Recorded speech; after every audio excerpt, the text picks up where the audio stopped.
दोस्तों 2020 में इंडिया और चीन के दरमियान एक लड़ाई हुई थी। ये मूवी उसी टॉपिक के ऊपर बनाई जा रही है। ठीक है, ये वाकया गिलवान वैली में होने वाली लड़ाई का है।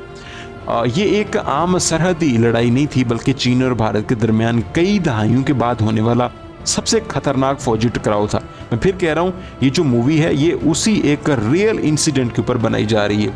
तो इस वीडियो में हम बात करेंगे गिलवान वैली कहाँ पे है, असल वाकया क्या था, लड़ाई कैसे शुरू हुई, कितने फौजी मारे गए और दोनों मुल्कों का क्या मौक़िफ़ था और इस वाकये के बाद दुनिया में क्या असरात पड़े। तो आओ दोस्तों शुरू करते हैं। देखो दोस्तों, गलवान वैली एक पहाड़ी इलाका है जो कि लद्दाख के इलाके में है, आपको पता होगा। और ये जगह चीन और हमारी सरहद के करीब है और ये एक लाइन है जिसे कहा जाता है लाइन ऑफ एक्चुअल कंट्रोल। ये असल में वो सरहद है जहाँ दोनों मुल्कों की फ़ौजें मौजूद रहती हैं। ये इलाका आपको पता है काफ़ी मुश्किल है, क्योंकि यहाँ बहुत सख्त ऊंचे पहाड़ हैं, मौसम बहुत सख्त होता है, ऑक्सीजन भी कम होती है और इसी वजह से यहाँ पे फ़ौजी जो तैनाती है काफ़ी मुश्किल होती है। तो इसका पसे मैं आपको हिस्ट्री बता देता हूँ इसकी जंग से पहले की। देखो, चीन और हमारी जो कंट्री है उसके दरमियान सरहदी, आपको पता है, बॉर्डर का तनाज़ा कोई नया नहीं है। 1962 में दोनों कंट्रीज़ के दरमियान भी एक बड़ी जंग भी हो चुकी है, आपको पता है। इस जंग के बाद दोनों ममालिक ने कोशिश की कि सरहद पर पीस अमन बरकरार रहे, इसलिए कई मुआहदे भी हुए जिनमें ये तय किया गया कि एक तो फायरिंग नहीं होगी सरहद पर, दूसरा फ़ौजी तजासम से बचा जाएगा। लेकिन वक्त के साथ साथ दोनों कंट्रीज़ इस इलाके में सड़कें और फ़ौजी अड्डे बनाते रहे, यही चीज़ बाद में तनाज़े की वजह बनी। देखो दोस्तों, 2020 में जब हालात अचानक ख़राब होने लगे, भारत ने लद्दाख के इलाके में एक अहम सड़क बनाई थी ताकि फ़ौजी नकलो हरकत आसान हो सके। चीन को ये चीज़ पसंद नहीं आई। चीन ने कहा कि ये इलाका इसके कंट्रोल में आता है। दूसरी तरफ भारत का कहना था कि ये इसकी ज़मीन है। इसी कशीदगी के दौरान दोनों कंट्रीज़ की फ़ौजें जो हैं गलवान वैली के करीब आमने सामने आईं। पहले तो सिर्फ बातचीत चलती रही, लेकिन फिर जून 2020 में अचानक हालात जो हैं वो ख़राब हो गए। देखो, 15 जून 2020 की रात एक ख़तरनाक झड़प हुई। हैरानकुन बात यह थी कि दोनों तरफ से फ़ौजियों के पास गोलियां नहीं थी, क्योंकि मुआहदे के मुताबिक वहाँ फायरिंग की इजाज़त नहीं थी। इसलिए लड़ाई हाथों, पत्थरों और लोहे की सलाखों से हुई। ये लड़ाई पहाड़ों के दरमियान और दरिया के किनारे हुई।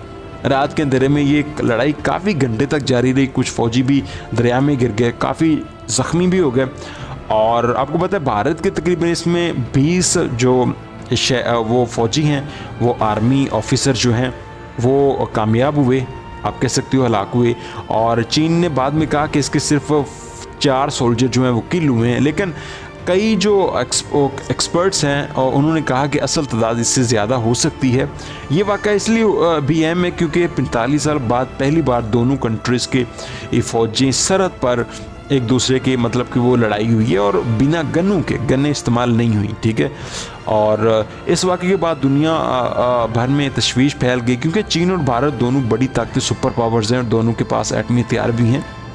कई ममालिक ने दोनों को कहा कि कशीदगी कम करें, बातचीत के ज़रिए मसले हल करें। इसके बाद कई फ़ौजी मुज़ाकरात भी हुए। ठीक है, इस वाक़े के बाद दोनों ममालिक ने सरहद पर अपनी फ़ौजें मज़ीद बढ़ा दी, नए फ़ौजी कैंप बनाए। इसके अलावा भारत ने भी कुछ चीनी ऐप्स पर पाबंदी भी लगा दी। दोनों ममालिक के तल्लुकात मज़ीद ख़राब हो गए और उन दिनों मैं भी एक ऐप यूज़ करता था, मैंने भी डिलीट कर दिया। लेकिन बाद में कुछ इलाकों में फ़ौजी पीछे भी हटाई गई ताकि हालात बेहतर हों और दूसरे कंट्रीज़ में इसमें मतलब कि वो बातचीत की। अगर मजमूई तौर पर देखा जाए तो गलवान वैली का वाक़या एक बहुत अहम सरहदी तसादम था। इसने पूरी दुनिया को ये दिखाया कि सरहदी तनाज़ात कितने ख़तरनाक हो सकते हैं। ये वाक़या में ये भी सिखाता है कि भाई अमन और मुज़ाकरात ही ऐसे मसाइल का हल होते हैं। तो ये कुछ है, और ये मूवी में आपको ये कुछ दिखाया जाएगा, क्योंकि हमारी कंट्री की मूवी है तो इसमें कुछ ज़्यादा भी दिखाया जा सकता है। देखो, हकीकत एक तरफ, फिल्म एक तरफ। ठीक है, तो ये मूवी इसमें अच्छा, इसमें मैं आपको ये बता दूं कि भाई हीरो हीरोइन का क्या है। देखो, इसमें हमारी जो इस फिल्म बन रही है इसका नाम है बैटल ऑफ गलवान, और इसमें जो है सलमान खान रोल प्ले कर रहे हैं। एक फ़ौजी ऑफिसर होंगे, ठीक है, और कॉलोनल बी संतोष बाबू। ये जो कॉलोनल बी संतोष बाबू हैं एक लेजेंड है, वो हकीकी फ़ौजी अफसर थे जिन्होंने इस लड़ाई में अपनी फ़ौज की क़यादत की थी। और इसमें जो हीरोइन है फिल्म की वो चित्रंगदा सिंह हैं, वो फिल्म में एक रोल प्ले करेंगी अहम। गालबन फ़ौजी अफसर की फिल्म में फैमिली होगी या फिर सपोर्टिंग रोल होगा। और जो बाकी कास्ट है वो जैन शाह है, अंकुर भाटिया है, विपिन भारद्वाज है और मुकेश ऋषि है। ये सब फौजी यूं या उनके आप कह सकते हो कि सपोर्टिंग रोल्स होंगे। ठीक है, फिल्म के डायरेक्टर जो हैं वो अपूर्वा लाखिया हैं, ठीक है। और ये 2026 17 अप्रैल को रिलीज़ होने वाली है। तो ये कुछ इस मूवी की स्टोरी कुछ ऐसे ही होगी, ठीक है। बजट बॉक्स ऑफिस कलेक्शन आपको पता चल जाएगा। शुरू में तो कहा जाता है भाई 1000 करोड़ करेगी, बाद में 100 भी नहीं करती है सलमान खान की, क्योंकि जितनी भी मूवी आ रही हैं आपको पता है भाई क्या से क्या है वो। तो बाकी दोस्तों ये इस मूवी की डिटेल थी। अगर आपको मूवीज़ की रिव्यूज़ अच्छी लगती हैं तो सब्सक्राइब कर लेना। बाकी मैं तो देखूंगा, मज़ा आएगा देखने में। आपने देखनी है कि नहीं आपने कमेंट में ज़रूर बताना है। और मुझे उम्मीद है कि देखो, आशा है कि देखो आपको इस मूवी मतलब कि जो जंग हुई है इसकी स्टोरी का शायद पहले डिटेल के साथ, इतनी डिटेल के साथ ना पता हो। तो अगर आपको पता चल गया है तो आप एक लाइक कर देना। बाकी मिलेंगे नेक्स्ट वीडियो में, तब तक गुड बाय।